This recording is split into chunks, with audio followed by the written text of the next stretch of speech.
You lost already anyway, dust mite. Randall protected you from a one-shot KO. Now you stand zero chance. The eyes of reality are finally on my side. Even though you have the medallion that you don't even know how to use. My victory is just as much as ensured. 06. Hit me with your best shot. I dare you.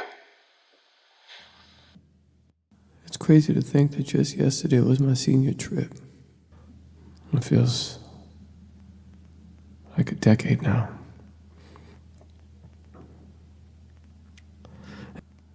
But yeah, it's made me stronger. And in this moment,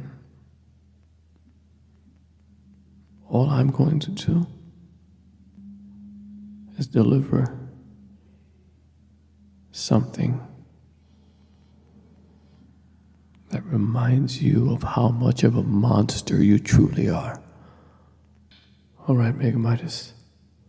You want to play mind games? Let's play mind games. I'm going to do a cover of Amethyst Lexi. My sister.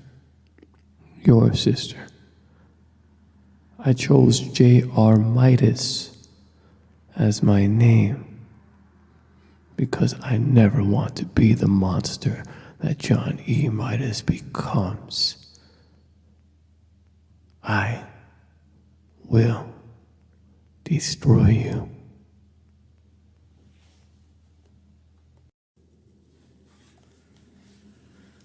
Well, I'm going to read you a story coming from a third grader. The story is called The Tragedy on MILLSBURY Street. All right, here we go. The Tragedy on MILLSBURY Street by Amethyst Lexi. It was a dark, foggy afternoon at 3 p.m. Joe was living the life in his spacious beige and chestnut-colored house. All day, Joe watches TV and pays no attention to the ambiance. He thinks everything will come to him with the snap of his fingers. He doesn't realize that someday his servant, quote unquote, more like his mom, won't be there anymore. I'm hungry, Joe called out. Well, go get some food, replied the quote unquote servant. Real funny, Ma, Joe said with a chuckle. No, seriously, I gotta go to the store. Wanna come? Asked Ma. I'd rather make my own food, replied Joe. Well, good, because you know I have to go home now, right? Yeah, go ahead. Bye, Ma said with regret. As Joe watched TV, it was like he was in the show because he didn't even notice an ominous twister was coming straight at his house. Crash. Everything went crashing down. The only reason Joe noticed because the TV got busted too. My house, Joe hissed. What happened? Joe was still clueless. Joe reached out for the phone that was in pretty good condition. I gotta call Mom, Joe stammered. Wait, I can't call her. She'll be even more stressed than usual. Well, anyway, I could just live here. I don't want to bother anyone, Joe silently said to himself. But the true reason was a little more personal.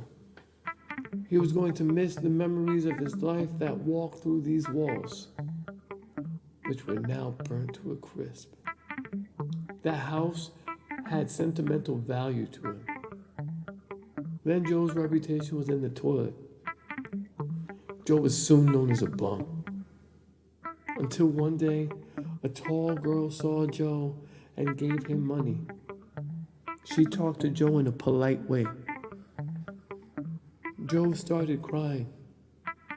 He felt wanted. Joe told that girl his story. Then he asked her what her name was. Tiffany, she replied. And don't worry, I'll figure out a way to help you. That night, Tiffany let Joe stay at her house, but she put up a fight. Joe was holding on to the grass on his floor.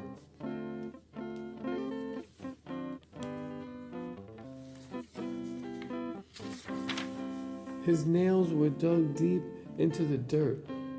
Tiffany held Joe's legs in midair. Then, Joe flipped over so Tiffany hauled him by his feet to her house. Joe pouted all the way there.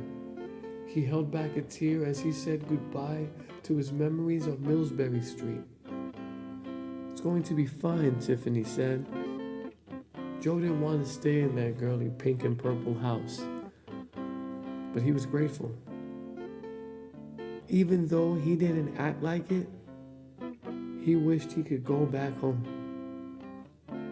Plus, all day, Joe heard music blasting in Tiffany's room. He always heard the clacking of Tiffany's feet. Joe wondered if Tiffany was on the step team. He didn't want to be rude and ask her. But after a while, he got used to that new house. He thought he could make new memories. This was Joe's new beginning where he could start over. Joe told his mom everything. She's glad he's okay. Joe is learning how to take care of himself in that house. He's finally responsible. Also, he never thought twice about MILLSBURY Street because he's content where he lives now.